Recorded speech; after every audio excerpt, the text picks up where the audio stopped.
يدعو ويبتهل، انما ركله جزاء لصالح سادومبا الخطير اللي بقول ده خطير ما يتسابش، يدخل منطقه ال 18 عشان يتعمل معاه فاول زي ما انتم شايفين على حدود المنطقه. لكن ادي معتز المهدي بيقول له ضربه جزاء يا حكم، قال له نعم. هو في الدقيقه ال40 ركله جزاء تصعب المهمه، لكن الامل في يقظة شريف إكرامي. لكن المتخصص ركلات الجزاء عبد الرحمن العمامي وشريف، لكن فين؟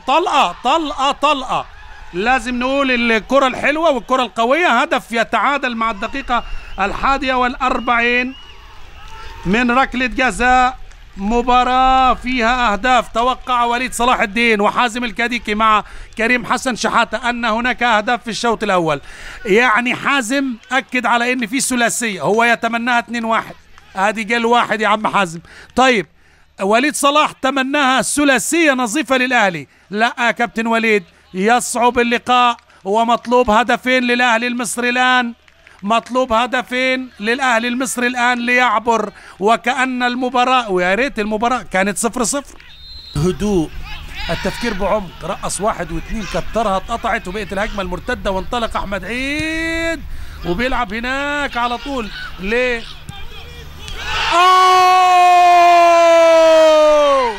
جول جميل ما اقدرش اقول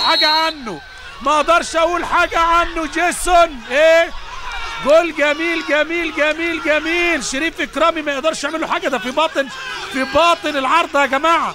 بتتكلم على جول لمين؟ للاعب فرج عبد الحفيظ. هدف تاني رائع مع الدقيقه السادسة من الشوط الثاني. لا كرة رائعة. احمد عيد اتقطعت، قلت لحضراتكم زودها تريزيجيه. الراجل ما خيبش ظن فريقه فيه، لعبها.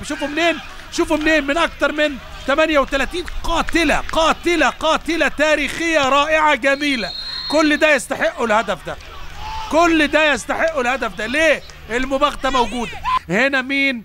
هنا يا ولد يا سادومبا حطها لمين؟ لموزيس. ابتدوا يسيطروا، ابتدوا يستحوذوا. ايه الخطورة يا راجل؟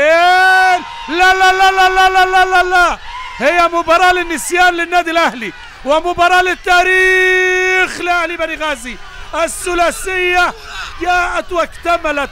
الله، أنا عجبني فرحة الطفل الصغير، وإن كان زي ما بقول لحضراتكم أجمل ما في اللقاء أن الأهداف الثاني والثالث لأهلي بني غازي من الروعة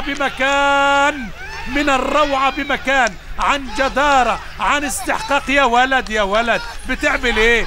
ده ولا الشوك ولا السكينة في الزبدة. يرقص، يلم، يعدل، يطوح، يسدد. يا سلام بيلعب لوحده، حاططها في مقتل. شريف إكرامي لا يسأل، بقول لحضراتكم في مقتل. بص يا ولد، مهارة ايه، جمال ايه، تصويب ايه، يعني يا سلام. 2 رايحين يمين راجعين معاه شمال على طريقة المروحة. ادي الكابتن إكرامي. لكن بقول لحضراتكم تاني، شريف